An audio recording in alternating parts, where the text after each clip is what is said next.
Hey guys, welcome to today's webinar. It's entitled Always Be Creating, a webinar on how to live a creative life. I'm Abbey. I'm an artist, author, and small business owner, and today I'm going to show you some of the tips I've learned from living a creative life over the past couple of years, and this is also my little birthday gift to you guys. Thank you so much for your support, and if you're interested to know more, make sure to say hi in the live chat, and I'll be happy to answer some of your questions as I will be at the chat as well. So as I mentioned, I'm Abbey. You can call me Abbey. But most people call me ABC as well. So I'm an artist, author, content creator, and small business owner. I've been making art and sharing stories on the internet since 2009, so it's been quite a long time. And I have started to, I started blogging and then I sort of moved into documenting my creativity and, building a portfolio and a lot of those things. So today I wanted to share with you all of those things.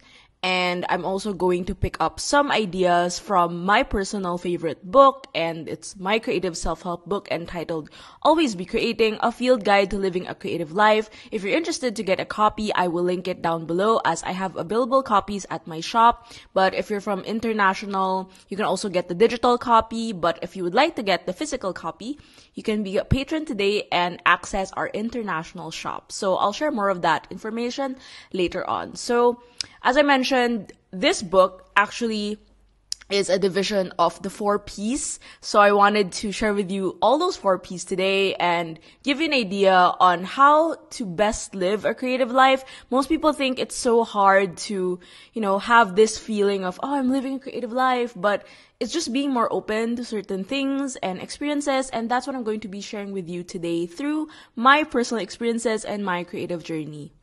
So the first one is passion. This is a very popular word. I'm sure everyone has told you to follow your passion. So passion is a noun. It means an intense desire or enthusiasm for something. Passion is also very subjective. Some people can be passionate about life, about art. You can also be passionate about food. And I think with that variety, everyone just deserves to find that passion and fuel it in any way that they want. For me, I really like drawing. This was me when I was very young. I started drawing at a very young age, but I wasn't very good at it. In fact, it was more of I just needed something to do with my hands because this photo is actually from a party, and instead of, mingling with other kids, I'm the kid who just sits down on the desk and gets a paper and starts doodling with crayons. It pretty much shows how much of an introvert I am. And I wasn't good at it. I was okay, but more so than that, I really enjoyed the act of drawing. So I've always been passionate about that ever since. These are some of my very early drawings, the Powerpuff Girls. I remember I've kept a lot of drawing books. My mom used to buy us sketch pads. Me and my sister love to draw. So when we would go to the bookstore, we always get sketch pads, that was our thing. When we had nothing, we were done with homework, I was always the one drawing, getting a pencil. I can't remember how many pencils we've broken, but it's always been, an ongoing hobby at home, if I may say so myself. And I just knew I really loved making things.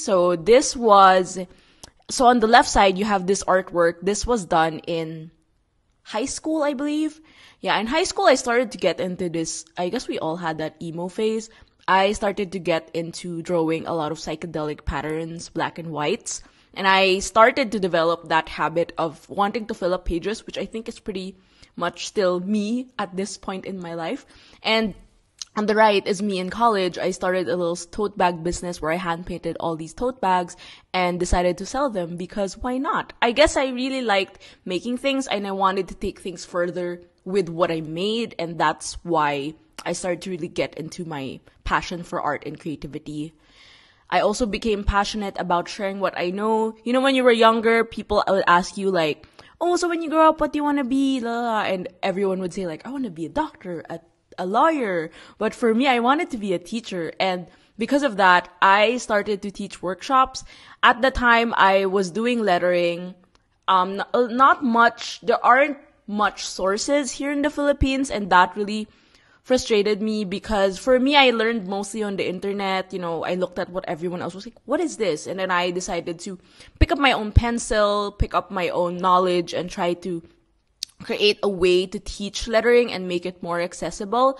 And apart from teaching, I also was lucky enough and fortunate enough to work with publishers and write books. And these really went hand in hand. And now I'm here with you guys sharing what I know. So it's always been a pleasure to share what I know because I feel like this kind of knowledge doesn't need to be kept just to myself. I think it has to be shared. It has to be given a space to, for ideas to flourish and for everyone else to get that creativity within them as well.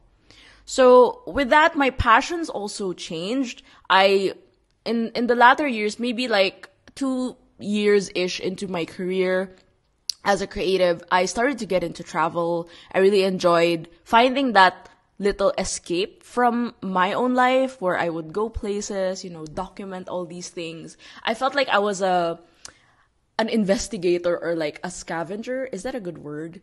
I just liked finding things that aren't found yet. In my case, like exploring the world, seeing things with my own eyes is very refreshing and different. And that really inspired me to just, go to all the places, and it really kept me more creative and fueled a lot of my creativity, which was really, really beneficial. That way I would share more information with you guys. And apart from all these, art, travel, sharing what I know, I also am passionate about a lot of things: science, world history, yoga, wellness, how things are made, sociology, film, screenwriting, astrology, tarot, music. Lately, I've been interested and passionate about watching title sequences from films and series. And I think with passion, it just doesn't stop there. You always have to look for something more. It doesn't mean that you just have to be passionate about art and that's it. And finding your passion is a very popular quote or saying, but apart from finding it, I think there's also a crucial part of following it and fueling it. And one of the ways you can do that is by rekindling a childhood hobby. This is very, very obvious. For example, if you love playing the piano when you were a kid, try doing it again, going freestyle, learn lessons again. For me, it was like drawing. How did I apply it to what I do now? I would also doodle for fun and not have to conform to a specific style. You can also immerse yourself in things that spark your interest. These can be things like films, series, books. I personally have this tendency to be an escapist when it comes to books, films, and series. I feel like when I consume these things, I am transported into a different world, and with that, I ultimately geek out, and I really like this idea of it. So try to do that as well with the things that you consume. Be more mindful about them. Don't just binge watch and let it pass you by. Try to get some value out of it. And develop different skill sets, not just creative ones. I know it can be so daunting to try to do all the creative things like drawing, sewing, pottery, let's say singing, dancing, or simply like painting. But you can also try different things that maybe you would like to try: woodworking, coding. These are things that I would have done, but I don't really have the time now. Or dive into a lot of different things that don't necessarily constrain you to creativity, because it's not just creativity that fuels your passion. It's a lot of different facets of your life. So now we move on to purpose. So the second P in the 4 Ps is called purpose, and it's also a very thrown around word. Purpose is the reason for which something is done or created. My creative purpose, I would like to share it with you because I think in the span of many years that I've been, figuring out if I would actually get to this creative career, and then trying to know how I could jump over this. I thought I had to go to a certain level or reach a mountain peak, if that made sense. I'll talk more about that later on when we talk about success. But past Abbey had to prove a lot of things. So for starters, I come from a Filipino-Chinese family where art is not a very popular option as a career.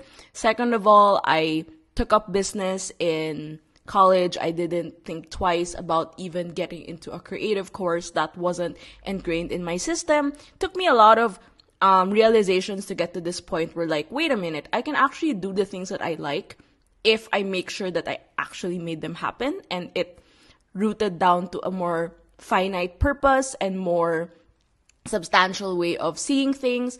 But past Abbey really had to prove a lot of things. I guess it's an Asian way of, trying to be more prominent with things. So past Abbey wanted to prove young Abbey wrong. This was young Abbey. That was me when I gave my first TEDx talk in UP Manila. I will link it down below in case you want to watch it. The second one is to come to terms with my creative capabilities. As someone who is not educated in terms of art, I've had several teachers tell me you're not good enough at painting, you're not skilled enough, you're not good at drawing, you will never be an artist. I had to find that sort of benchmark to tell myself like, oh, you're actually good at what you're doing, and you don't have to be the best, but you're good. That's it. That's all you need. And past Abbey just wanted to become known for being creative, which I don't really think is crucial. Like, you can just make things and people will discover you eventually. I mean, the algorithm is crazy, but let's not talk about that. I mean, talent-wise and fame-wise, I really don't like the concept of fame because it feels very rose-colored. You're seeing things through rose-colored glasses. So yeah, past Abbey was very ambitious and was very particular what she wanted, but like present Abbey is more chill. I guess it comes with age. And also I tried to look at it from my current standpoint, and I'm in my late 20s now, and I'm thinking, what would present Abbey want to do, and what is her role in this whole creative community? And as I mentioned, I love teaching, and now I sort of realize, like, wait a minute, why am I on YouTube? Why am I on Instagram? Why am I on Facebook? Why am I on Patreon? What am I doing? I'm actually helping others with their creative journey. And it was so refreshing to have that purpose ingrained in me, because for the longest time, I always felt lost. Like, it was always a purpose for my own, which is not to say that it's wrong. It's totally fine to have your own purpose. And then if you want to extend that, I mean, that's what I'm doing now. It will take a lot of time, so it really depends on what your goal is as a creative. But for me, it's really to inspire others with their creative journey, to create a community for artists to grow. Ever since starting Patreon, it's been really a great way to just communicate with my patrons and make friends and help others in the process. And I just want everyone else to discover their creativity, because we're all creative people, and we just need to find that little nudge to remind ourselves that we are creative people. So with finding your purpose, it's always a question of why. This was sort of lifted from Simon Sinek's book, Start With Why. He talks about, why is the most important step in your journey. If you have the what, you have the how. If you don't have the why, you will not move forward. And with the purpose, I also like to touch on setting achievable goals as a creative. For example, for me, I like making vision boards, I like doing goal setting, and I like to determine my small steps. If you're curious about this type of process, I will link also a relevant video down below. I mostly talk about vision boarding in journaling, and also goal setting, and it's really an important tool in order for you to just figure out what you really want at this specific time and place. It doesn't have to be like in 5 years, just like the next 2 months, It doesn't have to be super far ahead. And I think one thing that most people tend to forget is when you see a successful person, or when you see someone who's actually made it, the back end of that part is the part where they actually do the work. I cannot tell you how many times I've told myself, like, ever since I was young, how when students, like, you have classmates and that they're so smart that they don't have to study for the exam and they get 100, or they get good grades, they get an A. I'm not one of those people. I have to study the whole week to get an A. And that really, I take pride in that, because I take pride in the fact that I work hard and I make things happen because I work hard. So without action, dreams are nothing. So you actually have to do the work. You cannot just plan and not do it. If you don't do it, you won't find your purpose. You won't move forward. It's going to be the end of the road. Now let's move on to the third P. So this is my favorite P. It's called process. The process is very, very sacred for every creative individual, and I take pride in it because everyone's processes are different, and it's so interesting to see a lot of other people, dive into the world of process and try to figure out what their creativity means to them. It's the same way like when the fine artists who lived before us, how they painted, how they created these magnificent novels, these classics. It really shows how they are as people. And the process is basically a series of actions or steps taken in order to achieve a particular goal. You've always heard the term success is not a one-way street. It's always a very messy middle that no one really knows. And I think this is a very, very important thing to know when you want to be living more creatively. So this is a basic, I would say a very variable way of looking at the creative process. This was from my book.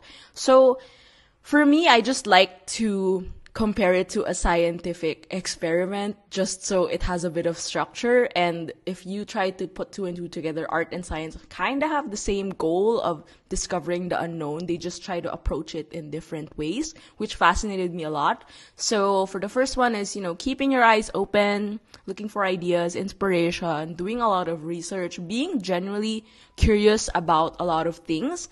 And then from these, stimuli and ideas, you have to refine it and sort of like narrow it down. It's like the same way we have a lot of thoughts and we have to figure out one single idea that sort of like, wait, I think we can make something out of this idea. And then you start making the work, and then you sort of have this like little light bulb moment and do the thing. And then eventually you have to always evaluate your output. It's the same way every time I put out a big project or a book or a product in the shop or a video, like, did I do well? What could have done better? Did I edit this properly? Is it supposed to be this way or that way? And then you always have to adjust accordingly. This is the only way you will improve. And then last but not least, make a conclusion. Did this project work? Did it not work? Should I do more of it? Should I do less of it? What could have done better? And then you start from square one. And I think that's very, very important with the creative process. You cannot just say like, okay, I'm done posting it on Instagram. That's it. I think there has to be a little leeway to ask yourself like, what went well? How do I know that I can do better in the long run? And that's really, really important if you want to be more creative and be more professional in some way to figure out what you're really capable of and how you can improve. Generally, improvement is always key. And with the whole concept of point A to point B, I was telling you guys earlier that with the process, it's the long and winding road. This is inspired by the Beatles song because I love the Beatles. In case you haven't noticed, the spelling of my name, Abbey, is loosely inspired by Abbey Road, because I love the Beatles. Anyway, so it's quite a stretch to start and ultimately to keep going.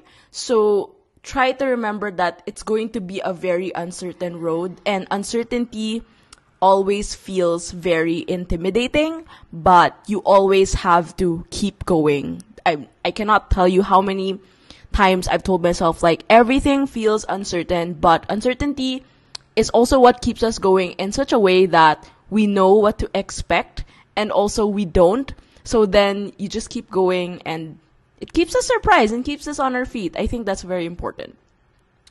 For me, I was generally moving. I just want to share a little anecdote of how things were before. So I was moving forward in my creative career. So when I resigned from an advertising job, and then I started to, take the risk and dive into this creative fiasco of things I did not expect. I got a lot of good things. I was able to work on really amazing projects, like have my artwork on flip-flops, give a talk at the biggest conference here in the Philippines, travel abroad, teach workshops, but a lot of things were growing ultimately faster than expected. So the exponential growth has been really overwhelming to the point that I actually asked myself like, I can't believe I'm actually doing this at 22. Like, it feels like I'm a prodigy of some sort, and I don't like taking pride in those things because I worked so hard to get here, And people started to take notice of my work, like, oh, she makes this and that. She's created these books. I I started to realize that I actually published 6 books in 4 years, which is pretty cool, but also very tiring. I had a very tumultuous first 3-4 years of my career because I was striking when the iron is hot. I always thought like, I have to do this because if I don't, I won't be able to do it anymore, which I don't really regret. But, the older you get, you're like, wait, I just kind of want to chill right now. So I was starting to get tired and constantly exhausted. And my first burnout, and the moment I realized I had a mental health problem was in end of 2017, early 2018. I was 25. So I thought it was the end of this creative venture, to the point that I actually considered getting another job. I was like, you know what? Maybe I should just apply to an actual corporation and just not work as a creative anymore. So I decided to look for that other passion that I've always been really interested in. So I decided to study in New York, and I also travel a lot. I traveled a lot during this period. This was a good 2 years. And I asked myself why I do what I do, Maybe when I go to the best city in the world, I would figure it out. I'd study all these cool things. But I didn't really get my answers. And I guess it's pretty obvious because I have to really figure it out myself, not through going to these places. I mean, soul searching is not really applicable to me at this point. You can be in one of the best cities in the world and still feel nothing. That was me, sadly, but that is the truth.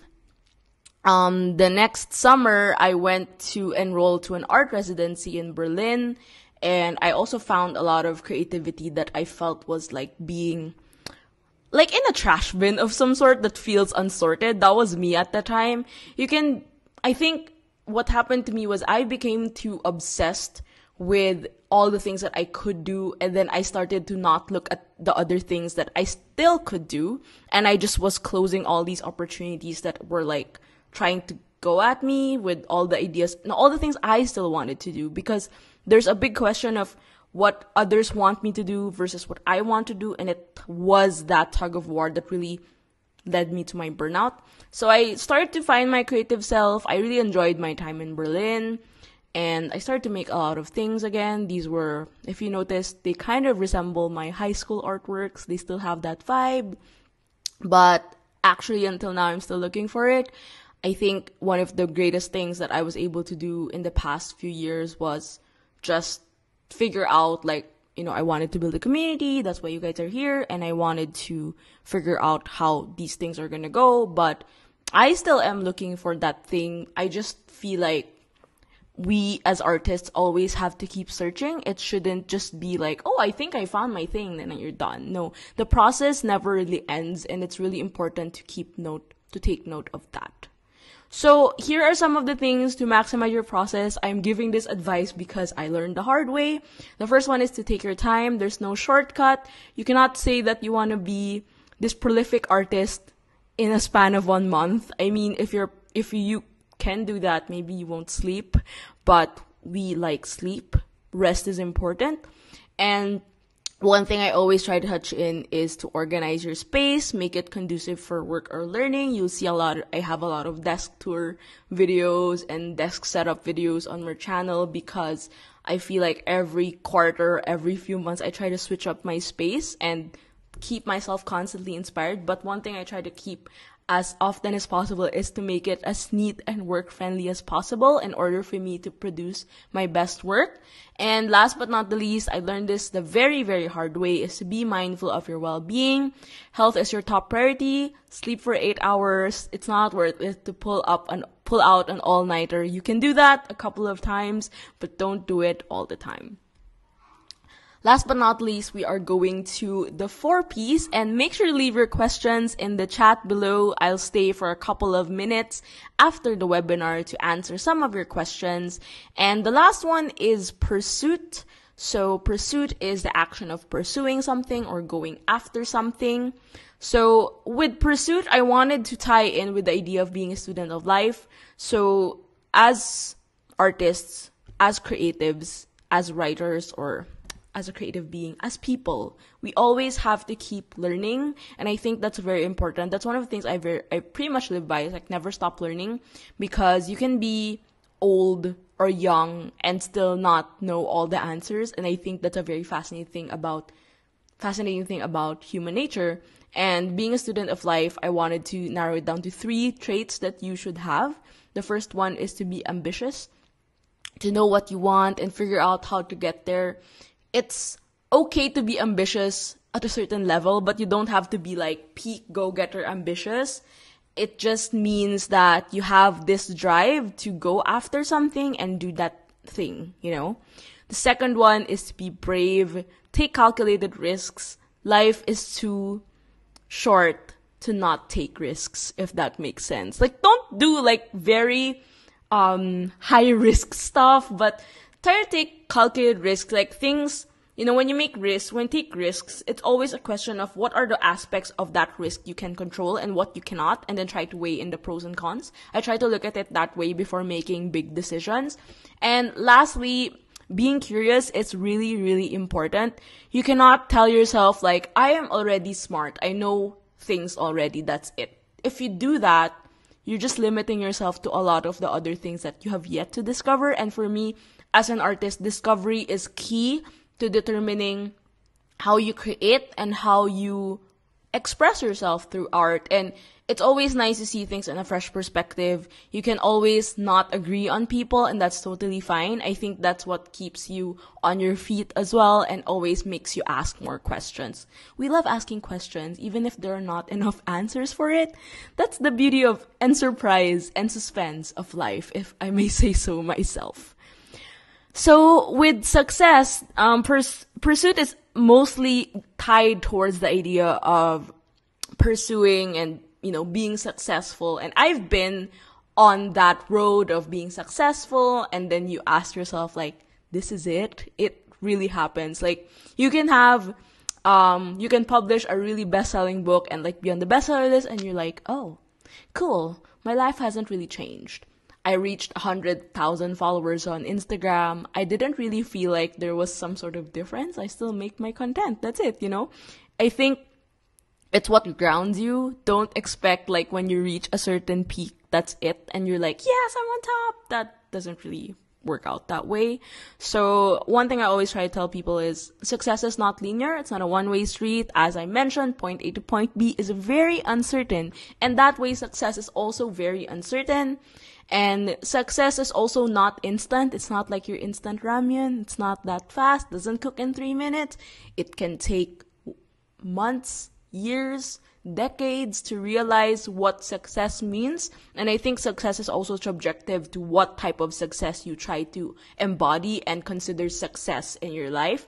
And remember that it looks different for everyone. Some people can say they're successful by getting 500 followers on Instagram, and yay, that's a great thing to celebrate. It's 500 awesome people supporting your work. It can also be finally deciding to draw every day for 365 days. That is an amazing feat that you should definitely celebrate. So success may look different and for everyone in every stage of life. As I also mentioned, when I was younger, my measure of success was putting out a book. My measure of success now is reaching more people and inspiring more people to just show up for their creativity and make more things. You know, it's so different, and time can really change a lot of things. And one last thing that I wanted to leave you by is, you might be wondering, like, why does Abbey keep throwing around this always be creating mantra? So when I came up with this mantra, it was initially because, my name is Abbey, ABC. It's like, oh, ABC, ABC. So I tried to think of a lot of different ways to play around with the ABC. What do you call that? Anyway, that thing. So I was like, okay, ABC. So always be blank. And I was like, you know what? Maybe I'll put like always be creating. And I remember developing a talk like way back when, and I talked about all the different things that I've been creating that just isn't art. You can always be creating art, but you can always be creating goals, ideas, opportunities, schedules, and ways to grow. And there's so much more things that you can always be creating. If you have ideas, leave them in the comment section below. It's just very important to know that creating things doesn't necessarily mean it has to be art. It's creating a better life for yourself and making sure that you're happy with what you're doing. And as someone who's experienced a lot of things. I can't say I've experienced like the totality of life, but I've experienced quite a lot in my 5-ish years in the creative industry. I wanted to share with you my personal experiences, and also, creating things is not just about being an artist. It really is about making a better life for yourself. And one of the things I always prioritize is having a good quality of life. QOL. I don't know where I got that, but quality of life is really important. So I hope that you remember to think about that when you live your life and become a better version of yourself. And I think it's still relevant to say Happy New Year, but this is also my little New Year and birthday gift. So my birthday was on January 14th, and I really enjoy this like January season because first of all, I'm a Capricorn and it's Capricorn season, and also the start of the year is always a good way to sort of reevaluate your things. You don't have to change, like it's not New Year, new me. I always say it's New Year, same me, and it's also a way to just, try to find these little nooks and crannies that you feel like you could improve more in your life. And I think that's a very fundamental way to look at the year and have a better perspective on how you're going to live for the next few months. So that is it for this webinar. I hope you enjoyed. And if you'd like to know more ideas and inspiration, make sure to check our Instagram community page. It's alwaysbecreating.art. We are working to hopefully build a digital magazine out of this. So with the support of my patrons and the support of this channel, I will be able to do that eventually. So make sure to follow that for more ideas, inspiration, mostly about art, lettering, journaling, all these fun things that we love as creatives. And then if you want to support my community, be part of our growing Patreon art community, pledge today at patreon.com/AbbeyC. I offer a lot of freebies, international order access, early access to videos, Discord group access, which is really fun. We just talk about stationery hauls all the time. And also, I recently introduced a new tier. It's called The Student, where I give webinars like this, webinars and workshops and classes. If you're interested to know more about that, make sure to check the page, which I will link down below. And if you're not familiar with Patreon, it's basically a platform where patrons like you get to support artists like me in order for me to keep creating work, because all this content you see on my YouTube, my Instagram, they're all free. And by pledging to Patreon, you help support me and fund me, and I will be able to make better work for you guys. And the patrons are also responsible for helping me fund my printing for my zines. So thank you so much to my amazing patrons for all your help and love and support and care. And last but not least, of course, if you are here on YouTube, if you've been subscribing for a long time, or if you're new, make sure to hit the subscribe button, like and share my videos, and click on the bell to get notified for new notifications. Mostly I post about stationery, journaling. For this year, I'll be focusing a lot on planning videos as well, and also a lot of Q&A, tips and advice. So if you're curious to know more about that, make sure to subscribe to my channel. It's youtube.com/AbbeyC. And follow my adventures on Instagram. It's at AbbeyC, where I post a lot of the same things mostly, and also a little behind the scenes of what I do as a creative person. Last but not least, if you'd like to support my shop, make sure to shop local and shop small. Look for @ShopAbbeyC on Instagram, and also my shop URL is abbeyc.store for digital goods and digital zines and more. Make sure to check out abbeyc.digital if you're interested to order internationally. You have to pledge to become a patron. You can just pledge $1 to access the international shop. That is it for this webinar. I hope you have a great rest of the day or whenever you are watching this. Thank you so much for tuning in, and always be creating and never stop learning. This has been Abby, and I'll see you guys on the next video. Bye!